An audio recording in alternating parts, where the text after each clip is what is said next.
Shri Harikrishna Heights येथे अत्यंत व्याजबी दरात 25 अमेनिटीज आणि प्रशस्त पार्किंग सह 2 आणि 3 BHK रेडी पोझिशन फ्लॅट्स उपलब्ध। बुकिंग साठी संपर्क पार्श्वनाथ प्रोजेक्ट 9090787833।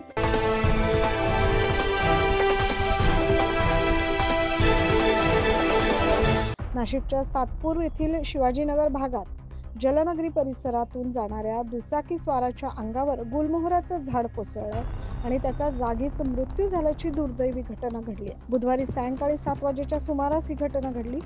तुषार पवार असं मृत झालेल्या युवकाचे नाव आहे। तुषार हा सातपूर शिवाजीनगर मार्गे आपल्या दुचाकीनं गंगा म्हाळुंगी गावाच्या दिशेने घरी जात होता, त्यावेळेस ही दुर्घटना घडली।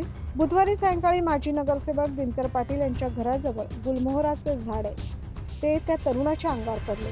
यामुळे झाडाच्या फांदीखाली तुषार दाबला गेला, त्यात तो अडकला आणि त्याचा मृत्यू झाला। आजूबाजूला असलेल्या लोकांनी तातडीने धाव घेत अग्निशमन दलाला याबाबत माहिती कळवली। याबाबत अमोल पाटील यांनी अधिक माहिती दिली आहे। आज आपल्या छत्रपती शिवाजीनगर सातपूर या ठिकाणी गंगाम्हाळुंगी इथं राहणारा युवक तुषार रघुनाथ पवार याचं झाड पडून अतिशय दुर्दैवी अशी घटना या ठिकाणी घडली आहे।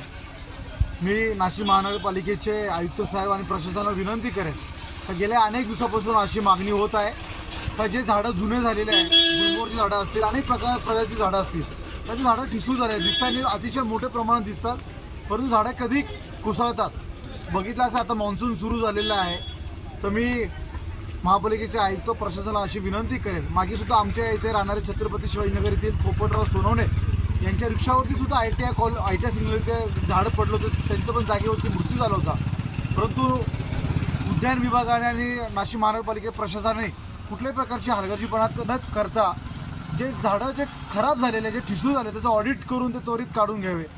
सातपूर येथील अग्निशमन उपकेंद्रावरील लीडिंग फायरमॅन सोमनाथ पगार, सोमनाथ शिंदे, ताराचंद सूर्यवंशी, बंबचालक S. तुपलोंडे यांनी धाव घेत पवार यांना तात्काळ बाहेर काढले।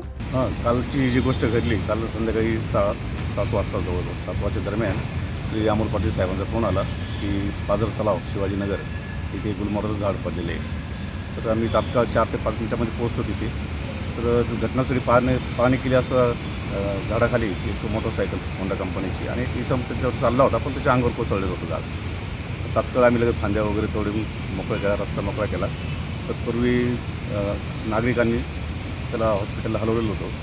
स्थानिकांनी त्यास उपचारासाठी जिल्हा रुग्णालयात दाखल केले असता वैद्यकीय अधिकाऱ्यांनी तपासून त्यास मृत घोषित केले।